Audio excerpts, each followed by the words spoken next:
All right, so go ahead and state your name and tell me your ride. What are we looking at? Hi, I'm Sheila, and this is a hydrogen fuel cell car by Hyundai. It's called a Nexo. My car runs totally on hydrogen, and the only combustion is water that you can drink if you like. That's super cool, and I'm so glad that you kind of went the hydrogen route instead of the electric route. Now tell me, why did you do that? Why did you pick this particular car? Why did you want to go hydrogen instead of electric? When I was doing my research and I was looking at the electric vehicles and looking at their range and the charging and getting ready to put an electrical adapter in my home for an electric car, I came across the hydrogen fuel cell.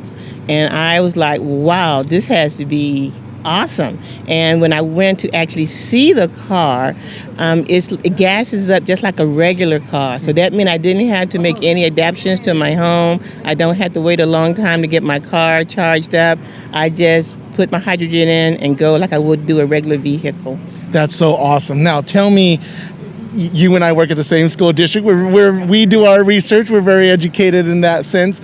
But tell me, how has this adapted to your lifestyle, being an educator in the field, or is this more for a commuter? How does this adapt to your life? Okay, well, of course, this is the future. And in education, we're all about educating our students for the future and what's coming up. So when we're talking about educating students, and I was just talking about our science projects, and so have a couple of students that's going to work at developing a mini fuel cell bank for their science project, because then they can see how hydrogen not only can power cars but other things, because that is the world that they're going to be living in, and we have to move away from big bulky items like the electric car and the batteries to something they can just use. Hydrogen is a natural resource.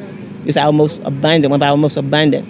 Mm-hmm. Now, before you had this, what kind of cars did you have growing up? What was maybe your favorite car? And what was kind of that spark, or what made you decide, hey, I want to try an alternative fuel?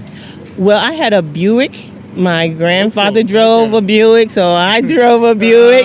And certainly as I was looking at getting a new car a few years ago, I was looking also at our climate change.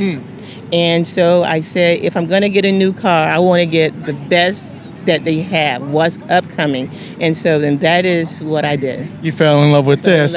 All right. Before you go, you kind of did mention your passion for alternative fuel sources. Yes. Just tell me, or tell the audience, I guess, what should they look into, or what do you think would be the best choice for them when looking for something like this? I think the best choice is the hydrogen, and the hydrogen is because you can store it, and it's abundant, and we can develop it a little bit more. Right now, we're tied to the oil companies. This frees us away from the oil companies. Gotcha. Okay, and so the goal is for us to be free, to be free. So for me, I've accommodated because I just love my car. I love my car now, and I love the fact that I can gas it up and go. I love it. Thank you again. I see some other guys, so appreciate it.